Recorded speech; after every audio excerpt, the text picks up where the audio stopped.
Isa pong magandang umaga po sa inyo. So time check po natin, it's 6:01. So in a few minutes po, we will start our devotion. Ayan, so isa pong mapagpalang umaga sa inyo again mga kapatid. So i-ready po natin yung ating pong mga Bible. Pwede na po tayo magsimula. So day 197 na po tayo ng ating daily devotion. At kung may Bible po kayo ay buksan po ninyo sa Kawikaan, Kabanata 8, talata 22 hanggang 36.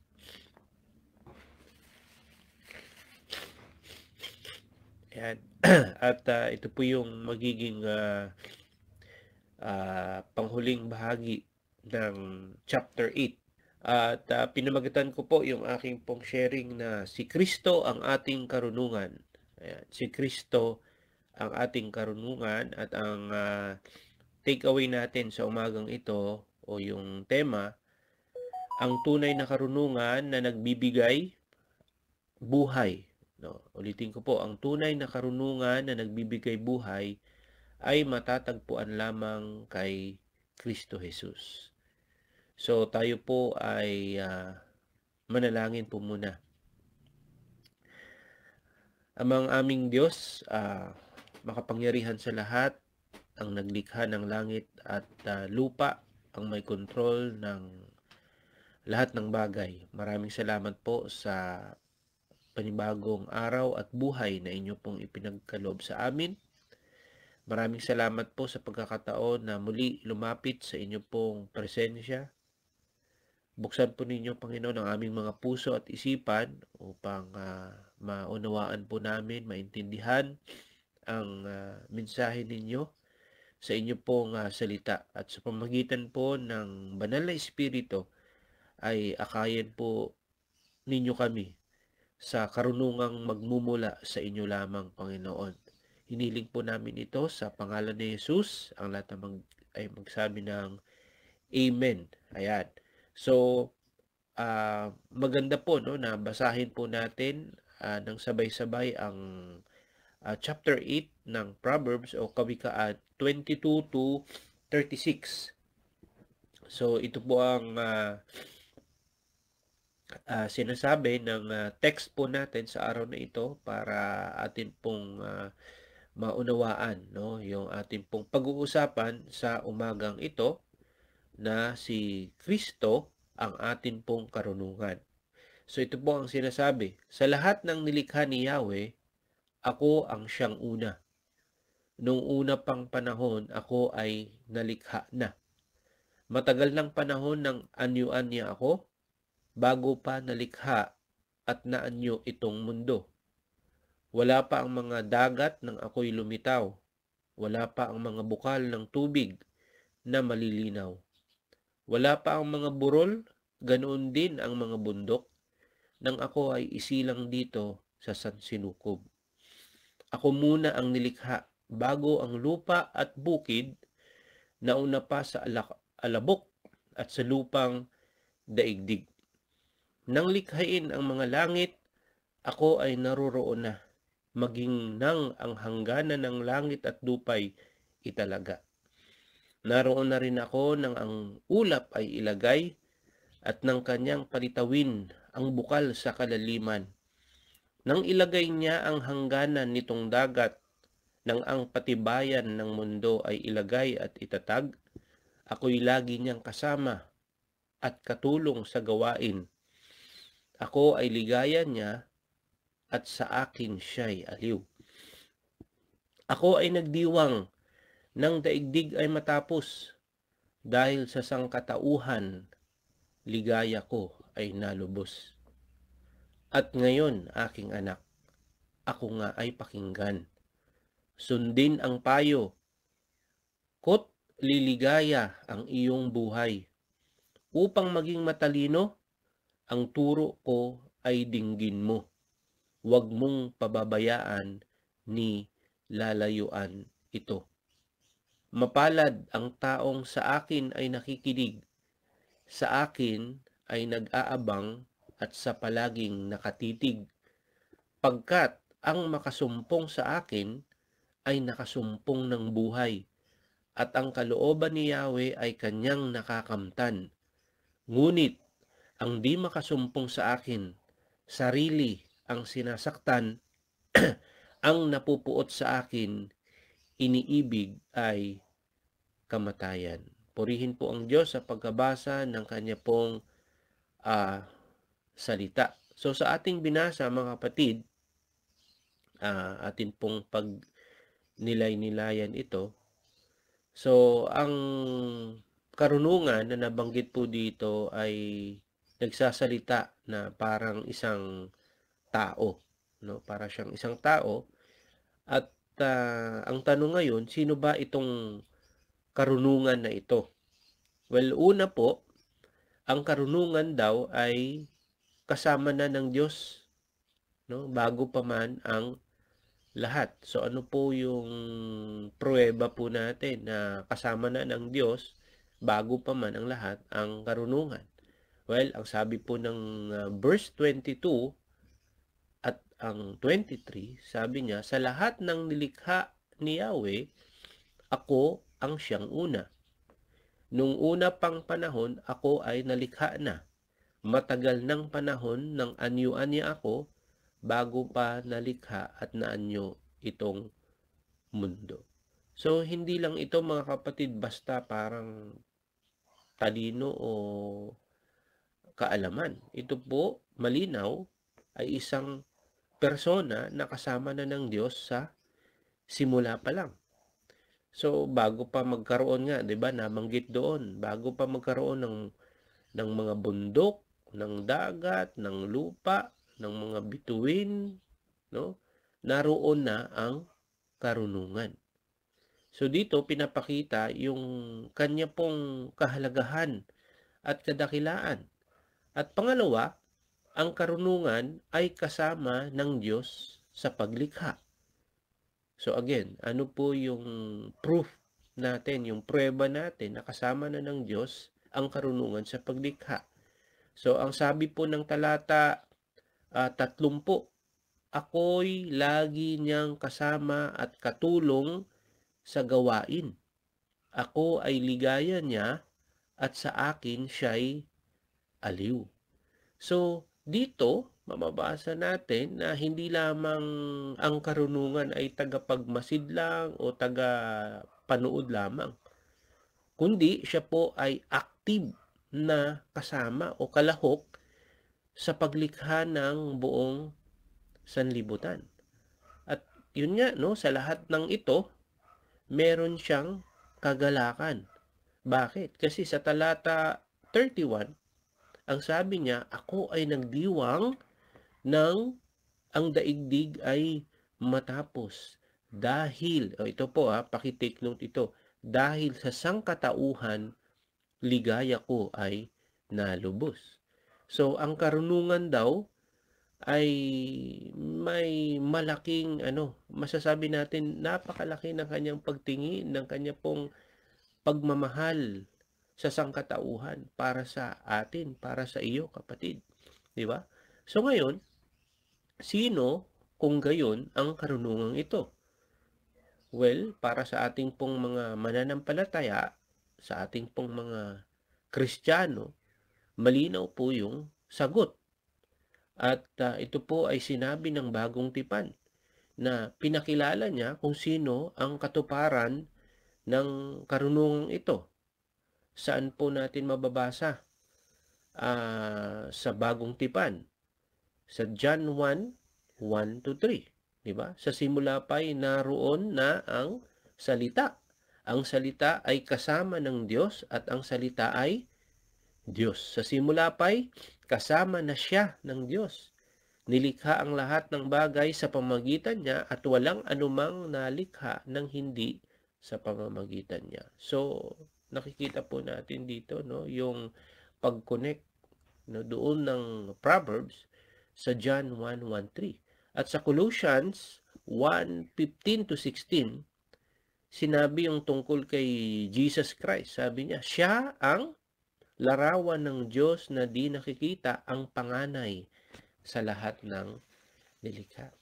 Sapagkat sa pamamagitan niya, ay nilikha ang lahat ng bagay na nasa langit at nasa lupa. So, therefore, mga kapatid at sa mga lahat ng mga nakikinig, malinaw na ang karunungan na tinutukoy ng Proverbs 8 ay walang iba kundi ang ating Panginoong Hesukristo. Siya po ang salita ng Diyos na nagkatawang tao. So siya din po ang karunungan ng Diyos na kasama na niya bago pa man likhain ang sanlibutan. At sa pamamagitan po niya nilikha ang lahat. Kaya, ano po ang dahil yun nga, no, na-establish yung katotohanan na ang karunungan walang iba kundi ang ating Panginoon, then meron pong panawagan sa panghuling part ng text natin ngayon, yung sa verse 32 to 36. Ano po yung panawagan ng ating Panginoon ng karunungan? So, ang panawagan mismo ng ating Panginoon sa ating pong lahat ay, ano po yung sinasabi ng verse 34? Mapalad ang taong nakikinig sa akin. Ayan. Kaya ang sabi lagi ng Panginoon sa kanya pong sermon, di ba? Ang may makinig, ang may pandinig. Yan. And sa verse 35, sapagkat ang sino mang makasumpong sa akin ay makasumpong ng buhay. Ngunit, ang sabi niya, may warning. Ang hindi daw makasumpong sa kanya ay mapapahamak. No? Kamatayan ang kanya pong makakamtan. So, mga kapatid, no, itong sinasabi ng Panginoon, no, na karunungan, hindi lamang siya pagiging wais o pagiging matalino, no, sa buhay, o kung ikaw ay isang estudyante, hindi lamang ito dapat matalino tayo sa eskwelahan. Kung ikaw ay isang nagtatrabaho o nagnenegosyo, hindi lamang ito magaling ka, matalino ka, kundi mga kapatid, no?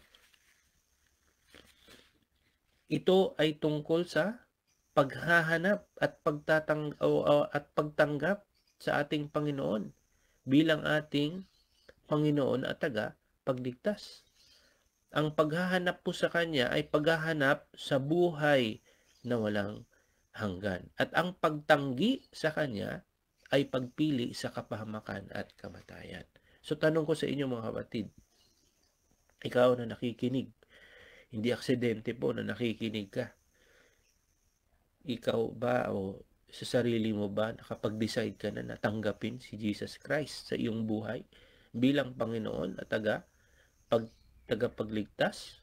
Kung gayon, kung yun po ang iyo pong ginawa sa iyong buhay, then nahanap mo ang buhay na walang hanggan. Pero kung iyong tatanggihan ang Panginoon bilang siya ang Lord mo, ang tagapanguna mo ng iyong buhay, at ikaw pa rin ang masunod sa gusto mo, then pinipili mo, no, ang kapahamakan at kamatayan. So mga kapatid, no, sa umagang ito, yun po yung atin pong magiging desisyon. Okay? Ang hanapin at tanggapin si Jesus Christ. Ngayon, ano po yung mga pagsasabuhay po natin o yung application po natin sa ngayon na alam na natin na si Jesus Christ ang karunungan, paano natin siya hahanapin at babantayan sa kanyang mga pintuan sa araw-araw? Well, tatlong practical na mga bagay which is hindi na ito bago. Ano na lang ito mga kapatid? Baga, review na lang at reminder na lang, no, sa ating lahat. Okay? Baka kasi nakakalimutan mo na at hindi mo na ginagawa. Well, una, yung pagbabasa at pag-aaral ng kanyang salita. So, paulit-ulit po ito na sinasabi sa atin ng ating mga leaders, yung devotion po natin. Yes, maganda po na tayo po ay nanunood, nakikinig, pero the best pa rin po kung meron po tayong personal na devotion at nagjo-journal po tayo.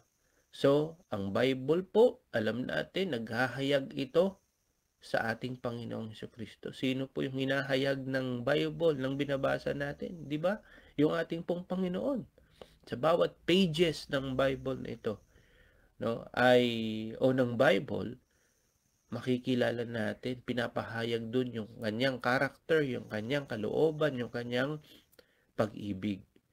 Ngayon, kung dito inihahayag sa Bible yung nahanap na natin, yung Panginoon natin, yung ating kinikilalang tagapagligtas, anong dapat na ginagawa natin, mga kapatid? Dapat naglalaan po tayo ng panahon dito. Ngayon ang tanong, di ba? Ilang oras ka o ilang minuto ba, no, araw-araw ang nilalaan mo para basahin ang Bible o aralin ito? Matanong ko.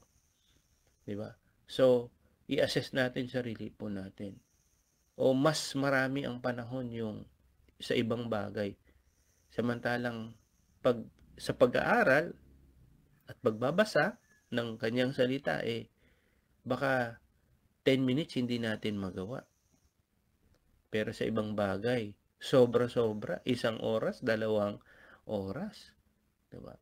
So, tayo po ay mag-reflect, mga kapatid. Ilang oras o minuto ang nilalaan natin sa pagbabasa ng Bible. Pangalawa ay pananalangin. So, ang pananalangin po, alam natin, ito po ay communication natin.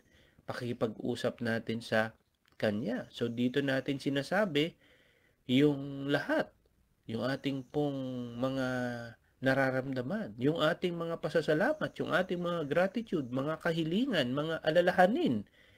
Sinasabi natin sa pamamagitan ng pananalangin. So, sa pananalangin, nakikinig din po tayo sa kanyang mga tinig dahil pag binuksan natin yung Bible, yun po ang sinasabi ng Diyos sa atin, ng ating Panginoon. At number 3 ay ang pagsunod. So, ang tunay po na paghahanap sa Kanya ay makikita sa ating pagsunod. So, tanong, ginagawa ba natin yung Kanyang mga utos na magmahal sa Diyos at sa kapwa? So, at marami pang ibang mga instruction ang Diyos. So, ang ating buhay po ba ay sumasalamin sa kanyang mga aral? So, do we live out, no, yung salita niya sa ating buhay? Kaya, ang hamon, ang challenge sa atin ngayon, simple lang, mga kapatid, hanapin natin ang Panginoon. At kung hindi pa natin siya, no, kilala, ngayon na po ang panahon para manampalataya. Tanggapin mo siya bilang iyong Panginoon at tagapagligtas. At kung kilala na natin siya, lalo pa natin pong pagsikapang magbantay, no, sa kanyang mga pintuan araw-araw sa pamamagitan ng, yun nga po, no, itong mga tatlo at iba pang mga spiritual practices po natin. Dahil ang makahanap sa Kanya ay, ano po ang masusumpungan nga natin? Masusumpungan po natin ang tunay na buhay. Magandang umaga po sa inyo. So, tayo po ay manalangin para tapusin po natin yung ating pong devotion and allow the Holy Spirit na patuloy po, no, na mangusap po siya sa ating lahat. Dear God, Heavenly Father, maraming salamat po sa umagang ito. Salamat sapagkat muli kayo po ay nagsilita sa amin. Kayo po ang karunungan ng Diyos na ipinadala sa amin. And salamat po sa pag-alay po ninyo ng inyong pong buhay para kami po ay magkaroon po ng buhay na walang hanggan, para kami po ay makatanggap ng kapatawaran sa aming pong mga kasalanan. Lord, tulungan niyo po kami na hanapin kayo sa araw-araw ng aming pong buhay sa pamamagitan ng inyong salita, sa aming mga pananalangin, at sa aming pagsunod sa inyong mga kautusan. At Lord, napakaganda dahil ang kawikaan po ay punong-puno ng inyo pong mga kautusan.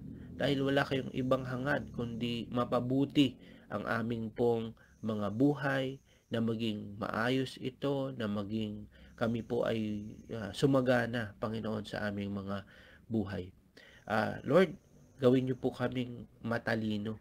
Hindi ayon sa sanlibutan, kundi ayon sa inyo pong kalooban. Nawa ang aming pong buhay, Lord, ay maging isang kagalakan sa inyo pong harapan. Ito po, O Lord, ang aming pong samot dalangin sa matamis na pangalan ni Jesus. Ang lahat ay magsabi ng Amen and Amen. So, good morning po sa inyong lahat and God bless po.